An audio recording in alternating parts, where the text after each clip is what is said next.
と、意識を集中しやすくなります。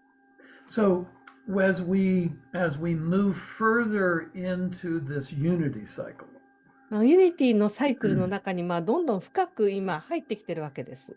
and I'm sure most of you have heard me talk about the different 13,000-year cycles we go through. ほとんどの皆さんはですね、私がいつもお話をしている1万3000年のサイクルについてもうお聞きになったかと思いますが、We came out of a duality cycle, the full influence of a duality cycle in the 10 years between 2001 and 2011.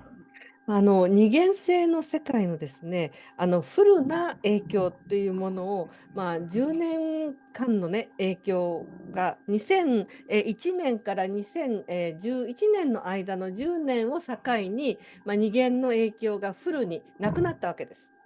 So we're now more than 10 years into this unity cycle. そしてもうその移行の10年が終わった後ですね、さらにもう今10年経ってるんですね、ユニティのサイクルの中に入ってから。And basically, two things are going to happen. そして基本的には2つのことが起きていきます。People who know what we are as beings are going to find themselves quickly connecting with universal mind. そして、まずその一部のグループっていうのは自分が何かということを信じて、それを知っている人たちはですね、もうすごく早くユニバーサルマインド、普遍意識とか宇宙意識とつながっていくようになります。Now, in most traditions that focus on enlightenment, they don't really give the full definition of what enlightenment is. そして覚醒にフォーカスしているいろんな伝統的な教えの中では、本当に覚醒とは何かということに深くそれを説明している伝統はなかなかないんですね。That's right. そうなんです。So basically, what it is, when we think of ourselves as a being, we tend to think of ourselves as the lifetime that we've progressed through. 自分はね、どういう存在なのかということを私たちが考えるときっていうのは、通常、今自分が体験しているこの人生のことを考えます。We begin our journey, our family is our world, and then we step into the world and we begin to develop friends, we begin to take influences externally. そしてまずは、この人生生まれてからですね、家族が世界だったわけですね。で、その家族から今度は外に、世間というものに出ていくと、今度は友達たちができたりとか、そして外側からの影響を受け始めます。So this is the pattern that most humanity has been in for quite some time. そしてそれがですね、ほとんどの人間たちというのがこういう体験をするわけですよね。生まれてからかなり長い間。But as a not only as a physical being, but as a universal being, we quickly lose track of what we are because we're trying to please the external. ところがですね、物理的な、存在としてだけではなくて、いわゆる本当に、宇宙存在である、自分たちなんですけれども、すぐにですね、外側からの影響を受け入れてしまい、自分が何者か忘れて、外側の人たちを喜ばせようという生き方になっていきます。So to quickly give an illustration of what we are, our body with its ancestral memory and our spirit with its reincarnating strategic intelligence, that is a manifestation of the mind of Gaia. まず簡単にですね、私たちが何かということをもう一遍申し上げると、この肉体、ボディですね。ボディっていうのは祖先からの、記憶を備えている存在。そして、スピリット、これは日本語で言うと霊になるんですけれども、それは生まれ変わりながらですね、その戦略をずっと持ち続ける知性を持った存在。で、このボディとスピリットがガイアという地球から生まれたものです。So our instinctual and strategic intelligence keeps us focused on the external. で、この2つ、本能の知性、それから戦略的知性、この2つはですね、どうしてもその外側、自分の外に対してフォーカスをします。And the reason for that is we want longevity. We want to survive. で、その理由はですね、私たちは長生きしたいんですね。サバイバルしたいわけです。And the best way to survive is by joining a large group and putting yourself in the middle of the group, so that you can feel safe and you can feel as though you're progressing. そして、その生き残りの最もね、いい方法、ベストな方法っていうのは、まずは大きなグループの中にちゃんと所属して、で、そのど真ん中で、生きていくと、それは安全なわけですね。And at first, we have to remember how to use the external. So by using the external, we can feel a certain modicum of safety. で、まず最初に私たちっていうのは、外側の世界をどのように使うかっていうことを学ぶわけですね。外側の世界を使うことによって、自分が安心安全を確保したいと思うわけです。All of that information becomes part of our subconscious mind. そしてそれらの情報っていうのが私たちの潜在意識の一部になっていきます。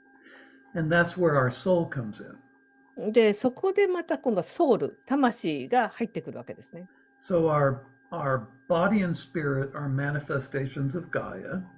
私たちのボディとスピリットというのはガイアという存在が具現化したものです。And our soul is one single particle from the consciousness or the mind of Creator. そして私たちの魂っていうのは、クリエイター、創造主のですね、マインドの、一つの粒子なんです。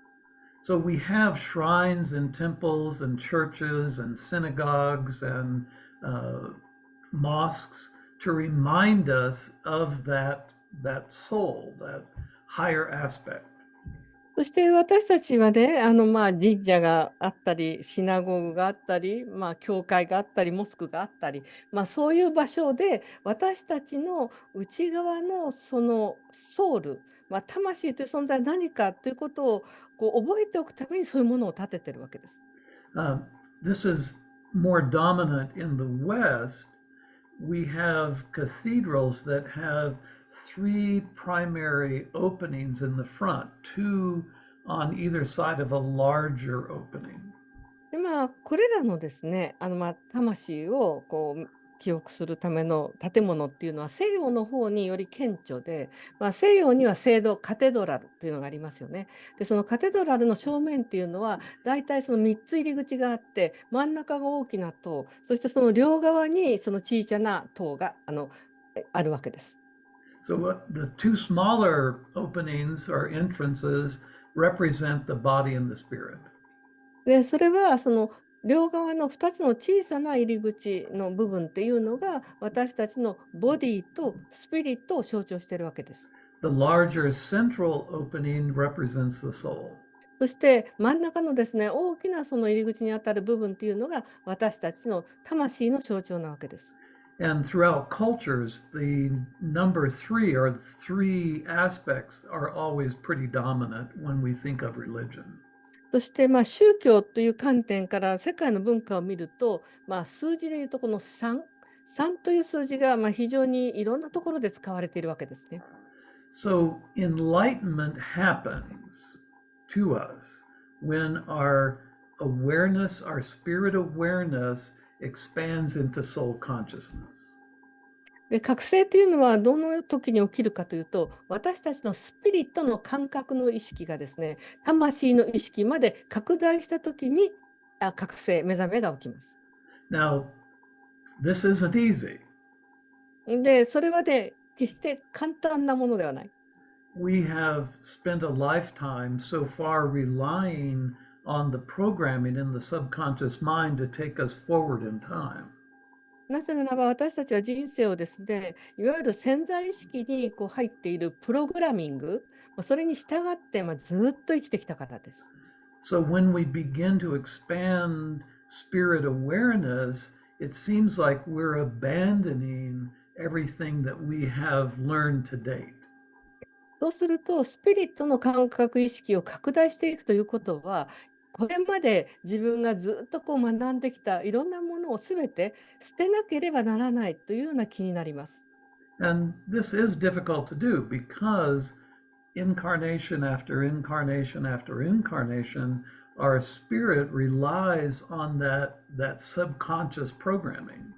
で、これはね、難しいというのは、私たちのね、天性、生まれ変わって、生まれ変わって、生まれ変わって、その天性を通じて、私たちのそのスピリットの部分っていうのは、潜在意識に完全に依存してるから。When we begin to release all of that programming, we begin to experience reality, the incredible energetic sphere, reality in which we live.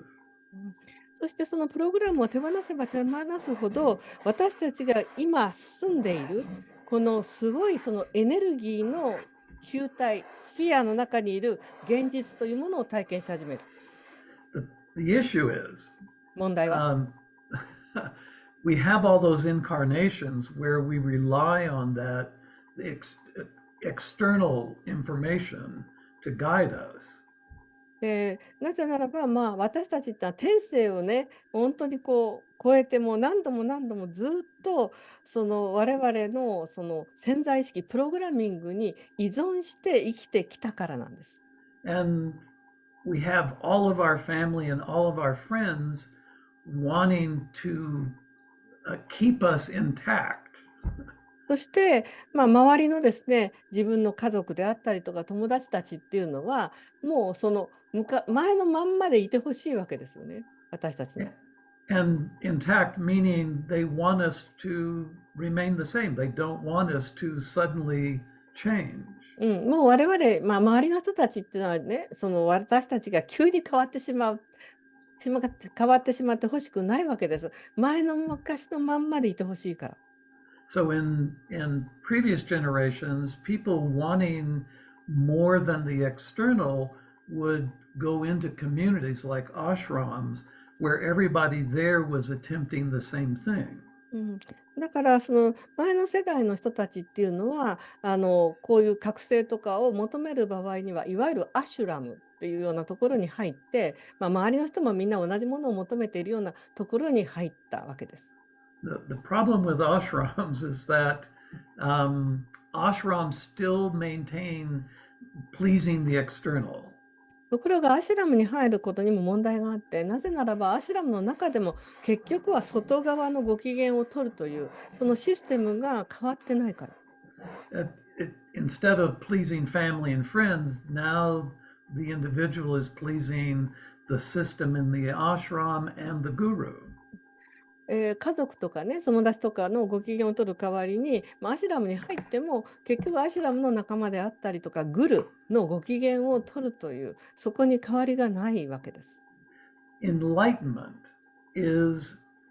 happens when our spirit awareness through our soul consciousness connects with the universal mind.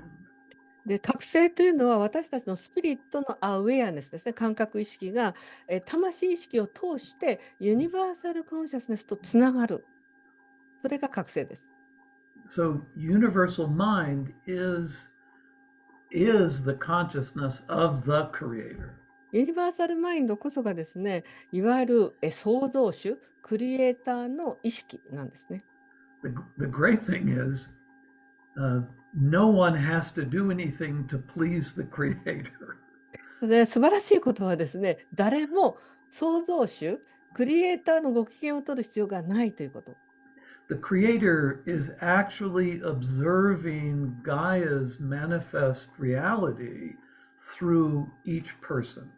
クリエイターというのは実際に一人一人私たちを通してガイアの具現化したものを観察しているんですよ。So with Gaia and with that creative force, there is no judgment. そしてガイアもクリエイティブなその力、フォースに関しても一切のそこにはやはりジャッジメントは存在しない。So there is nothing to please. だからご機嫌を取る必要は一切ないわけですね。And that seems so really foreign to most people. Is like, what do I have to do to get enlightenment? だからそれがですね、本当になんか馴染みのない考え方なんですよね。結局はその覚醒するために自分は何をしたらいいんだろうかってみんな思ってしまう。What do I devote myself to, or who do I devote myself to acquire that state? その覚醒という状態を手に入れるためには何に自分を捧げたらいいんだろうか、誰に自分を捧げたらいいんだろうかというような考え方になっていくんですね。Enlightenment literally is you've given up the prison of belief. で、覚醒というのは文字通りですね、いわゆる信念という牢獄からあなたが出ることです。And what I mean by that is we literally are imprisoned by a sense of obligation to something. で、それの意味はですね、私たちっていうのは本当に何かせねばならないという義務感という牢獄の中に自分を閉じ込めてるんです。If you've met any enlightened masters, you would notice one thing, and that is they are not obligated to norms. で、覚醒した人をマスターに会うとですね、たった一つのことが分かります。それは、いわゆる一般的なものに関して何の義務を負っていないということ。One of the most outrageous enlightened teachers was a guy named Bhagwan Sri Rajneesh. 一番ですね、ちょっとぶっ飛んだと言いますか、そういう、覚醒した存在っていうのは、バグワン・シュリ・ラジニーシという人でした。He's later was called Osho. 後々彼はですね、和尚というふうに呼ばれるようになったんですが、And he literally taught you have to abandon the old way. 彼は文字通りですね、あなたは古いやり方をすべて捨てなければならないというふうに伝えました。Now, unfortunately, his followers misunderstood him. でも残念ながらですね、彼をついていった人たち、信者たちはですね、誤解をしたんですね、彼の言葉を。So, like many ashrams, they developed a subculture. だから他のアシュラムと同じように、和尚のアシュラムでもいわゆるサブカルチャーというのが生まれたんです。And that subculture took enormous pride in not feeling obligated to anything that is societal. そして、そのアシュラムではですね、結局社会的に言われているいわゆる義務なんていうものに一切とらわれないというところを自分たちの誇りにしてしまった。Now, I understand all of that. そういうね、そうなったのはよくわかりますけれども、I had the joy of meeting Bhagwan. なぜなら僕はですね、バグワンに実際に会うことができました。He and I sat on a bench by ourselves one day at his ashram. I went there to see it, and we had a nice conversation. 私はですね、バグワンに会いに実際に彼のアシュラムに行って、そして2人でですね、ベンチに座って彼と私は話すことができたんです。A group gathered around us as we were talking, sitting on the bench talking, and afterwards, they wanted to know who I was. Why are you talking with Bhagwan? そして、私とですね、バグワンが2人でベンチで喋ってるのをね、人々はそのアシュラムの人たちが周りにね集まってきていて、そしてなんで私がバグワンと2人きりで喋れるのか、僕は一体何者かっていうことを知りたかったんです。And I explained that I was going around the world looking for enlightened masters. そこでね、私は説明しました、彼らに。世界中で旅して、覚醒したマスターたちに会いに来てるんですよと。I wasn't wanting to see what they looked like. I wanted to feel what enlightenment was. で、私はですね、その覚醒している存在がどういう人たちかっていうのを見るために来たわけじゃない。その覚醒した存在っていうのはどういう存在なのかを感じるために来たんだと。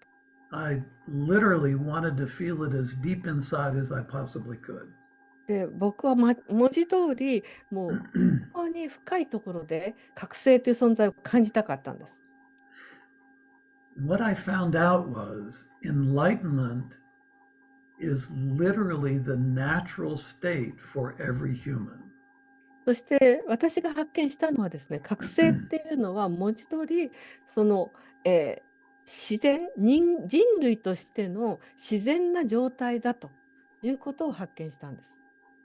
You don't have to try to achieve enlightenment if you know what you are as a being.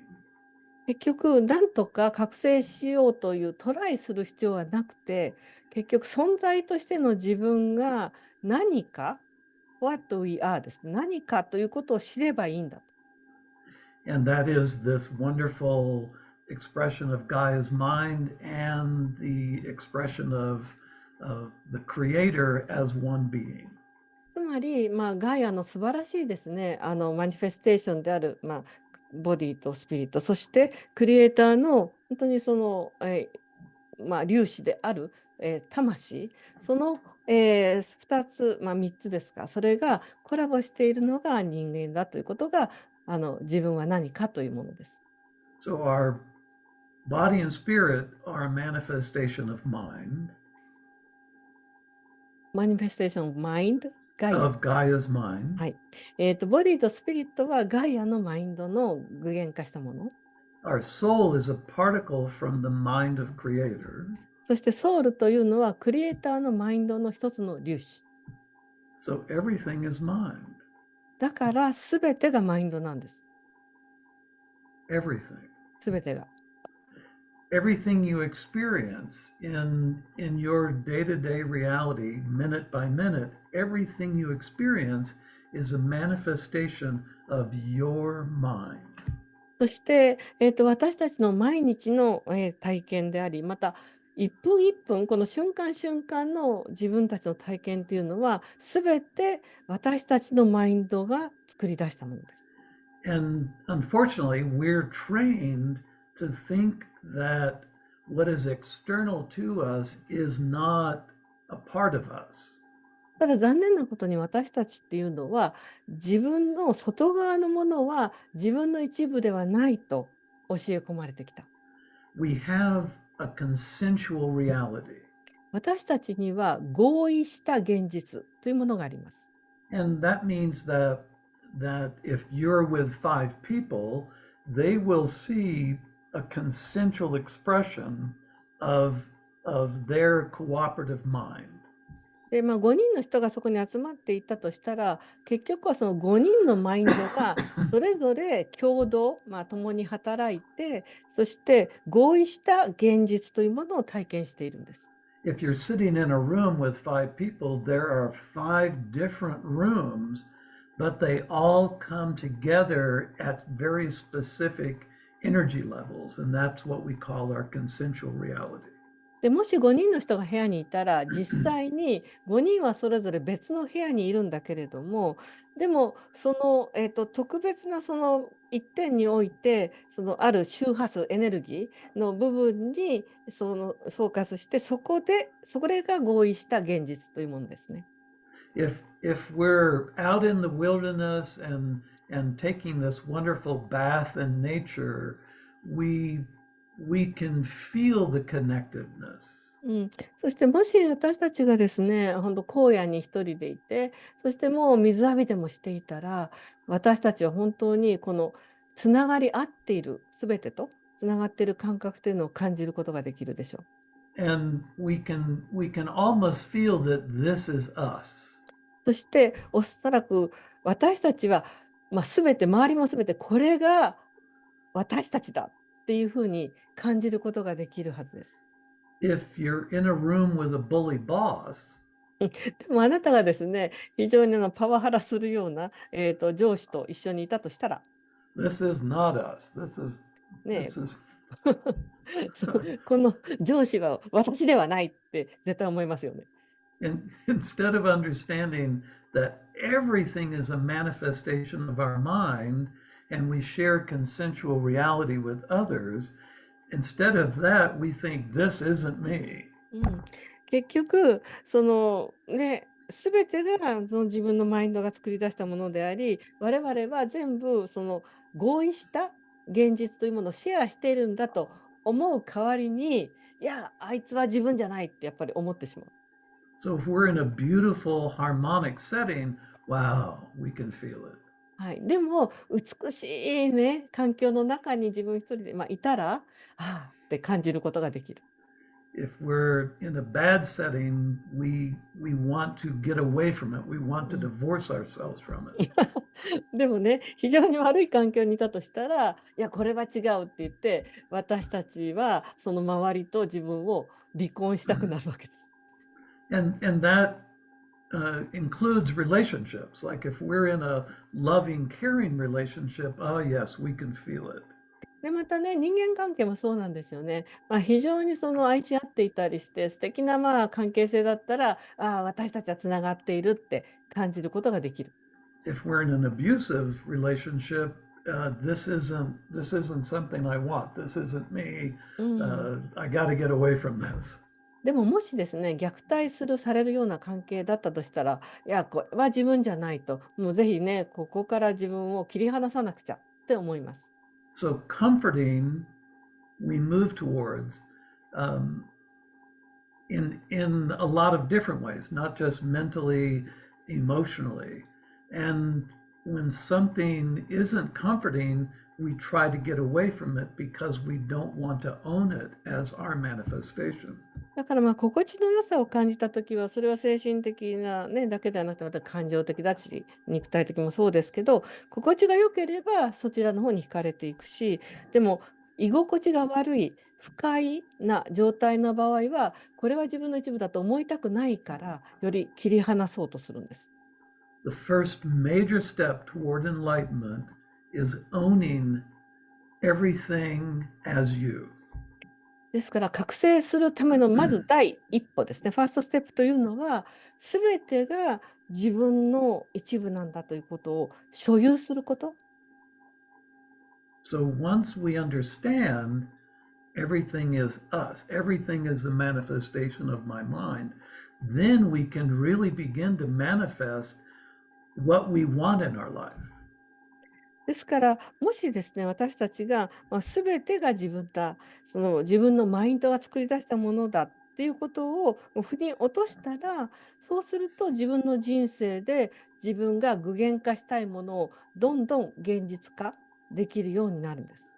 Then life becomes very synchronous. そうすると人生はシンクロニシティに満ちていきます。And you can begin to manipulate your reality to fit who you are. そしてそうなればですね、あなたの現実をあなた自身が操作して自分の思うように作り出すことができる。And then you'll begin to connect with people that share the same understanding of reality. で、そうなるとその同じ、この現実に対しての考え方を持っている人たち、そういう人たちと一緒にシェアをすることができるようになる。When I was in India in different ashrams, I noticed that people were sharing a certain reality, but they were still obligated to all that subconscious programming. で、私がですね、インドでいろんなアシュラムを訪れたんですけれども、そこで気がついたのは、結局そこにいるアシュラムにいる人たちっていうのは、リアリティ、同じような現実を確かにシェアはしているんだけれども、まだまだですね、結局義務にとらわれているんですね。So everyone in the ashram was comparing themselves to everybody else. で、アシュラムにいる人たちみんなですね、自分と他者を比べてるんです。There were jealousies. 嫉妬もありました。There were conflicts. 葛藤もあった。Because they really didn't understand that what they were experiencing was themselves. で、なぜならば彼らっていうのは、そこで自分たちが体験していることも、外側も中も全て自分自身だということに気づいていなかったからです。So self-reflection is is really that first major understanding toward knowing that everything is your mind. うん、ですから、まずですね、自分の内側を見ること、自己洞察というふうに言いますけれども、それはまず最初にですね、全てが世界が自分が作り出しているものなのだということを理解することだと思います。And once you hit that point, once you take that first step into that reality, then you begin to see how everyone else is manifesting their reality. で、まずそのファーストステップをですね、本当にこう腑に落としたら、そうするとあなたは、じゃあ他の人たちがどのように自分のリアリティを現実化しているのかっていうことも理解できるようになっていきます。Um, for a couple of decades now, I've been sharing a story about a group of monks. ここ何十年もですね、このお話をずっとし続けているんですけれども、お坊さんたちのグループの話です。And the story goes something like this. 物語はこうです。In Vietnam, during the Vietnam police action, there was the Americans here and the Vietnamese here, and they were fighting. They were firing weapons and at each other. And right between those two hills was a group of monks. で、ベトナム戦争が起きていた時なんですよね。でアメリカ軍とそれからベトコンですね。その両者に分かれて、敵味方分かれて2つのその丘の上にね陣取ってで砲火を浴びせ合っていたその真ん中を、お坊さんたちがグループが歩こうとしていました。That group of monks walked right between those groups fighting.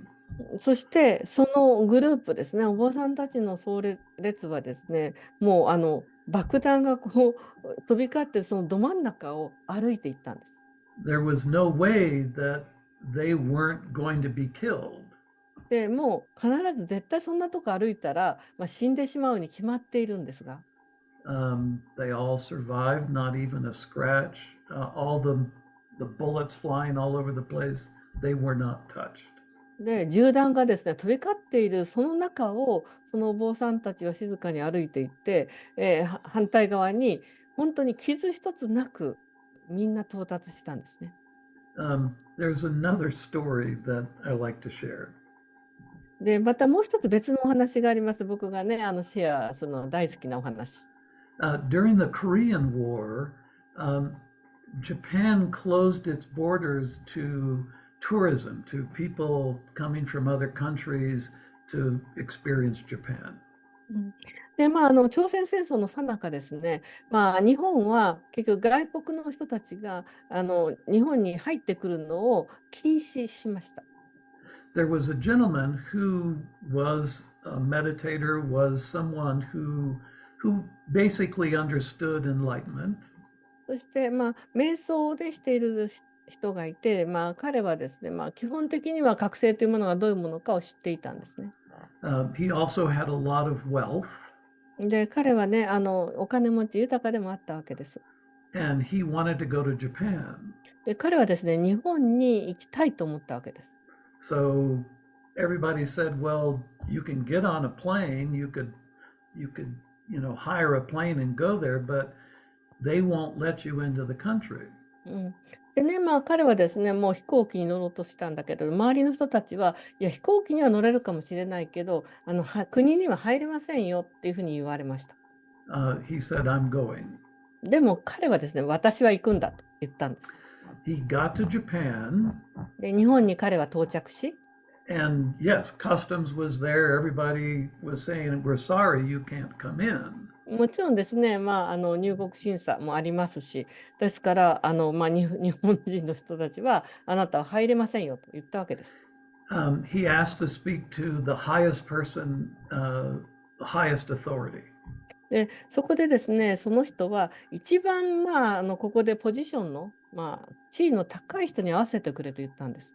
This was a man who had studied many forms of meditation, including Zen. うん、でその訪れた人っていうのは、ありとあらゆる、瞑想を学び、その中には禅も入っていました。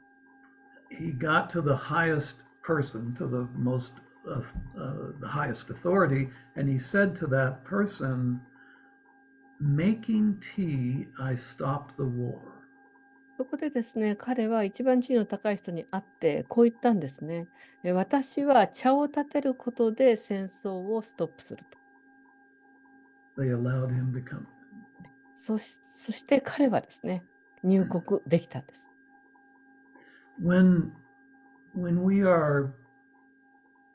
totally understand our reality and our place within it, then the war between the external and the internal dissolves.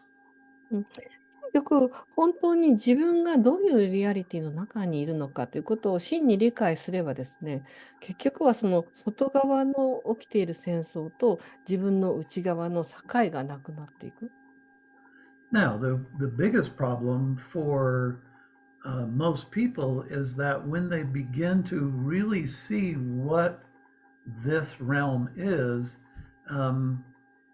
it's hard to relate to people who don't understand.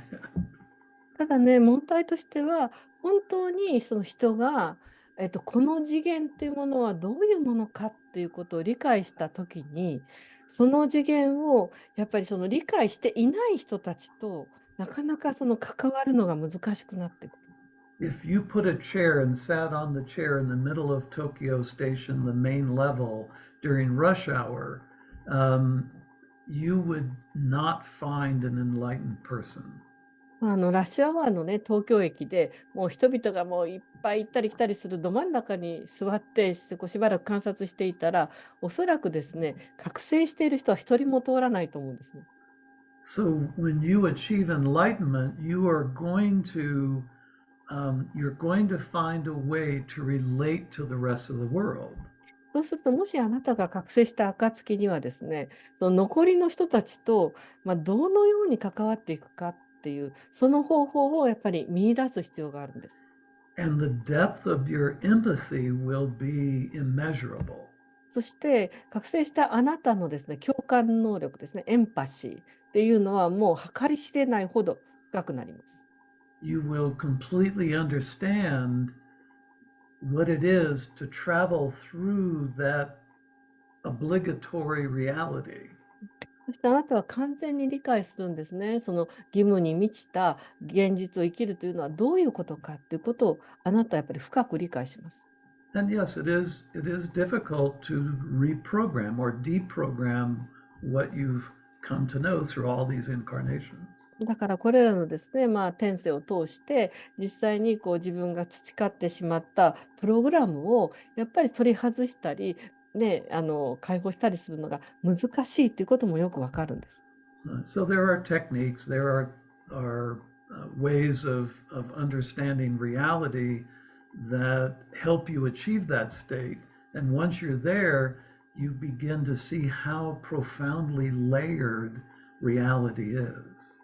だから、そういうその、状態に到達するための、やっぱりいろいろな、テクニックとかがね、あるわけですよね。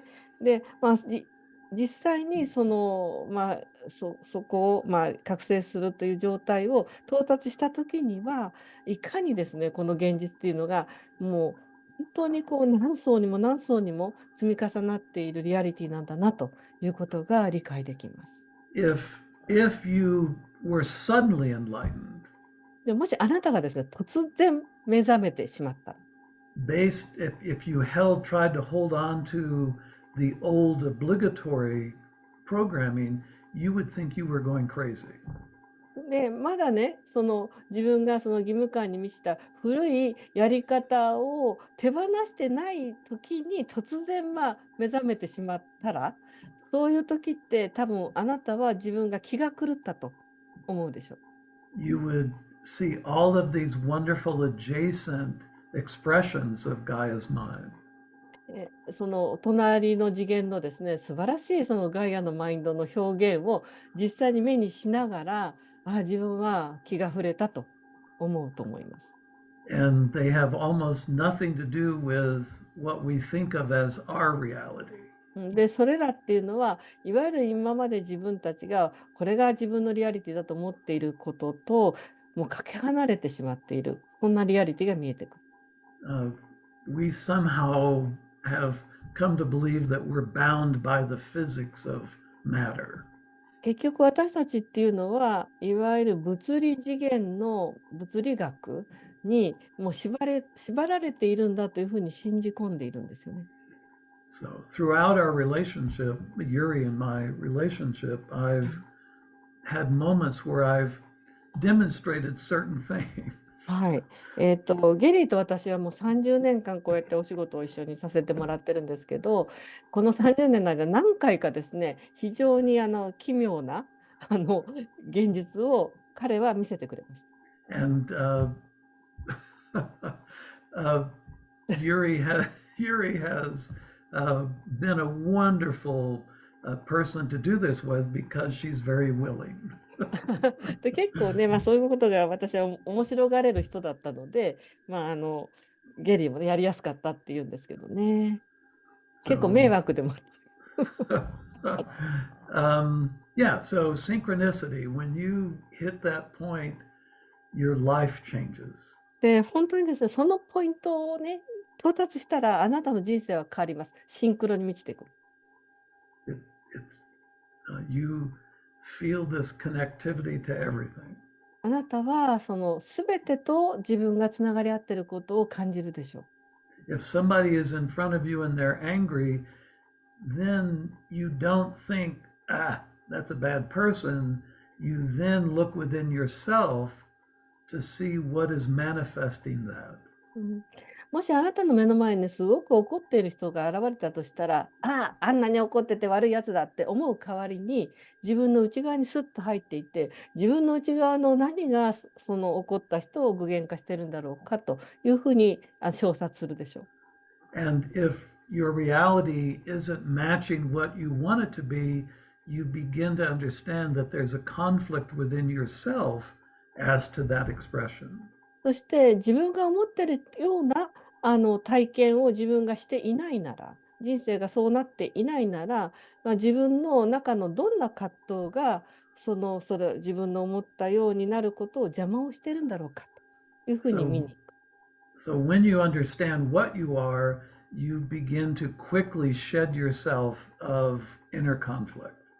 そして自分が何かということをね、理解した途端に、あなたは自分の内なる葛藤をどんどん振り落としていくんです。So enlightenment, wow. ね、覚醒、wow. Two things are going to happen in our reality.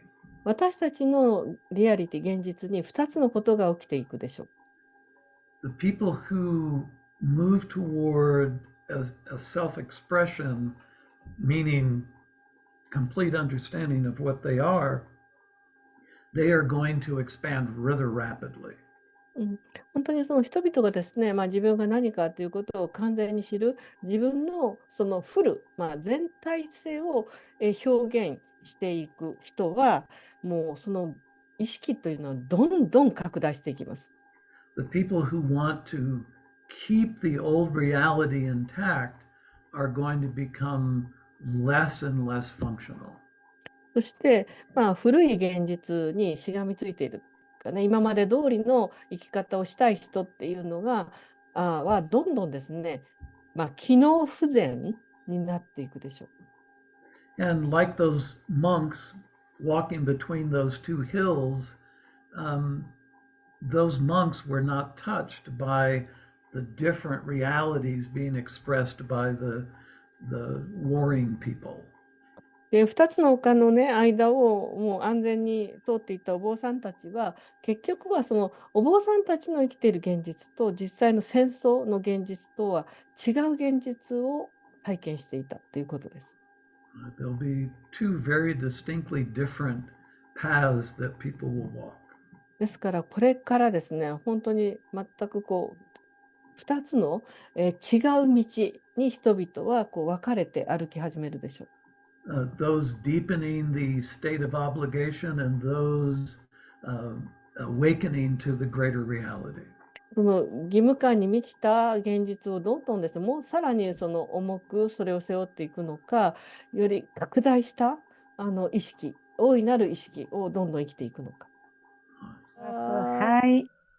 Thank you, everybody, for being here and for offering your questions. Thank you so much. はい、皆さんご参加くださってありがとうございます。はい Thank you. Thank you. はい、バイバイ。Bye, guys.